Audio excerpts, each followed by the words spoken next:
कौम की माँ। ज़ईफ़ होकर भी मैंने समाजी और तालीमी अदारों की मदद करना जारी रखा और अपने भाई की वफ़ात के बाद इनके मकसद को लेकर चलती रही। अम्मी उर्दू की टीचर ने फ़ातिमा जनाह पर मज़मून लिखने के लिए दिया है।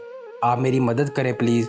माँ पारा ने स्कूल से घर पहुँचते ही अम्मी से कहा, बेटी बेहतर है कि तुम अपने अब्बू के साथ लाइब्रेरी चली जाओ, वहाँ बहुत सी किताबें होंगी जिनसे मालूमात मिल जाएगी। अम्मी ने मशवरा दिया। माँ पारा इसी दिन अपने अब्बू के साथ घर के करीब एक लाइब्रेरी में चली गई। अब्बू इसे छोड़कर किसी काम से चले गए। थोड़ी देर ढूंढने के बाद इसे 2 किताबें मिल गईं।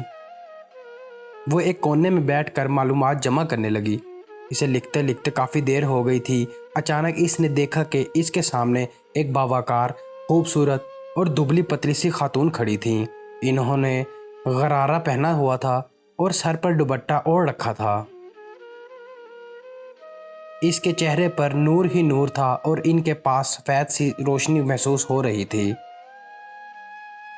माँ पारा सकते के आलम में सहरज़दा कर देने वाली खातून को देखती रही। लाइब्रेरी में कोई नहीं था। वो खातून शाहाना अंदाज में चलती हुई आगे बढ़ी और महापारा के सामने वाली कुर्सी पर बैठ गई। आपकी सूरत मोहतरमा फ़ातिमा जनाह से मिलती है, महापारा ने कहा।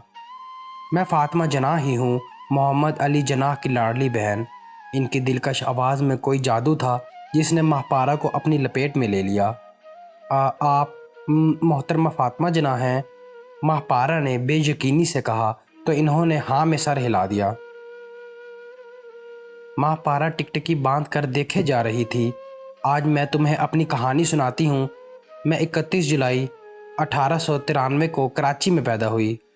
हम 7 बहन भाई थे। एक भाई का इंतकाल बचपन में हो गया, वरना 8 होते। मैं अपने बड़े भाई मोहम्मद अली जनाह से ज़्यादा करीब थी।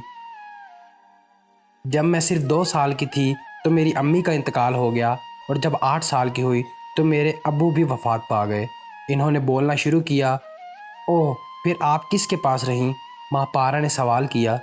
फिर मुझे भाई मोहम्मद अली जनाह ने अपने पास मुंबई बुलवा लिया और बंधारा के कॉन्वेंट स्कूल में दाखिल करवा दिया। मैं इसी स्कूल के बोर्डिंग हाउस में रहने लगी। 1913 में मैंने सीनियर कैम्ब्रिज का इम्तिहान पास किया और फिर 1919 में doctor Ahmed dental college Calcutta से दांतों की डॉक्टर बनकर मुंबई वापस आ गई। मोहतरमा ने जवाब दिया, वाह, आप डेंटिस्ट थीं? महापारा ने मुतासिर होते हुए सवाल किया। जी हाँ, 1923 में मैंने मुंबई में अपना डेंटल कॉलेज खोला जो 6-7 साल तक चलता रहा। फिर जब मेरी भाभी रतनबाई का इंतकाल हुआ तो मैंने अपना क्लिनिक बंद कर दिया और हमेशा के लिए अपने भाई के घर में रहने लगी ताकि इनका ख्याल रख सकूं। इसलिए मैंने शादी तक नहीं की। अपनी पूरी ज़िंदगी मैंने अपने भाई की मदद और खिदमत में गुजार दी। मोहतरमा ने मुस्कुराते हुए जवाब दिया, वाकई आप इतनी मोहब्बत करती थी अपने भाई से? महापारा ने मासूमियत से पूछा। बिल्कुल, और सिर्फ मैं ही नहीं, मेरे भाई भी मुझसे शदीद मोहब्बत करते थे। वो मेरे बारे में कहते थे, मैं जब भी घर वापस जाता हूँ मेरी बहन मुझे उम्मीद और रोशनी की एक किरण की तरह लगती है। मेरी परेशानियाँ बढ़ जाती और मेरी सेहत ख़राब हो जाती अगर वो मेरा ख्याल ना रखती। इनकी आवाज़ में मोहब्बत थी। मेरे भाई ने तो कभी मेरी तारीफ़ नहीं की। महापारा के मुंह से बेध्यानी में निकल गया और मिस जना फिर मुस्कुराने लगी। मेरे भाई ने इल्लामा इकबाल समेत बहुत से रहनुमाओं के देखे ख्वाब को सच करने की ठानी और अलग मुल्क हासिल करने के लिए आज़ादी की तहरीक चलाई, जिसमें मैंने अपने भाई का भरपूर साथ दिया। ख़ास तौर पर मुसलमान ख़वातीन को जमा किया और इन्हें भी अपने साथ इस काम में शामिल किया। इन्होंने बोलना जारी रखा। मैंने औरतों के लिए वुमेंस रिलीफ कमेटी बनाई जो बाद में ऑल पाकिस्तान वुमेन एसोसिएशन की बुनियाद बनी। 1947 में जब लोग हिंदुस्तान से पाकिस्तान आए तो मैंने मुसलमान ख़वातीन की बेहतरीन तरीके से सरबराही की।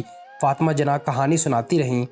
आप कायदे आज़म की इतनी मदद करती थीं, इसलिए वो कामयाब हो गए।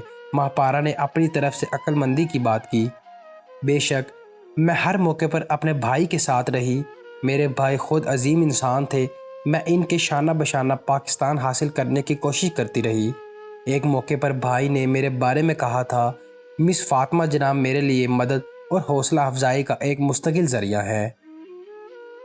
ہر مشکل گھڑی میں انہوں نے مجھے ہمت اور امید دلائی اور ہمیشہ میرے صحت کی فکر کرتے ہوئے میری خدمت کی۔ محترمہ نے مزید بتایا، میں نے ملک و قوم کے لیے قربانیاں دیں اور پاکستان بننے کے بعد بھی ملک اور ملت کی بہتری کے لیے کام کرتی رہی۔ اس لیے قوم نے مجھے مادر ملت کا لقب دیا، مس جناح نے فخر سے کہا۔ مادر ملت کا مطلب کیا ہے؟ ماں پارہ نے سوال کیا۔ اس کا مطلب ہے قوم کی ماں۔ ایک ماں ہی بڑی بڑی قربانیاں دے سکتی ہے اور اپنی زندگی کے بجائے اپنے بچوں کی زندگی کے بارے میں سوچتی ہے۔ ضعیف ہو کر بھی میں نے سماجی اور تعلیمی اداروں کی مدد کرنا جاری رکھا اور اپنے بھائی کی وفات کے بعد ان کے مقصد کو لے کر چلتی رہی۔ مس جناح دھیمے لہجے میں بولتی رہیں۔ میں بھی آپ کی طرح بننا چاہتی ہوں، مجھے کیا کرنا چاہیے؟ ماں پارہ نے پرعزم ہو کر پوچھا۔ اپنے فرائض خلوص سے ادا کریں۔ جب تک ہر شخص اپنے فرائض ادا کرنے کا عزم نہ کر لے، قوم کبھی ترقی نہیں کر سکتی۔ کوئی بھی فیصلہ کرنے سے پہلے 100 مرتبہ سوچیں، مگر جب کوئی فیصلہ کر لیں تو اس پر مضبوطی سے ڈٹے رہیں۔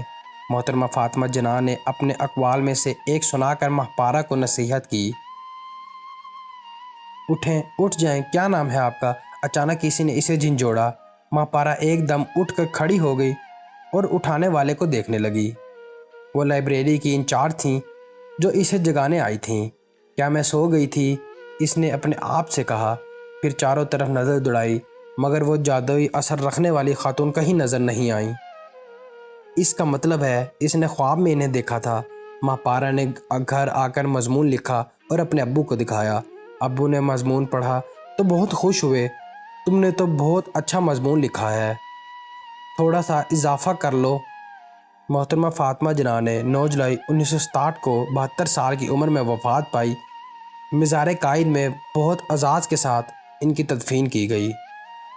تو دوستو، آپ کو آج کی ویڈیو کیسی لگی کامنٹ کر کے ضرور بتائیں۔ ملتے ہیں نیکسٹ ویڈیو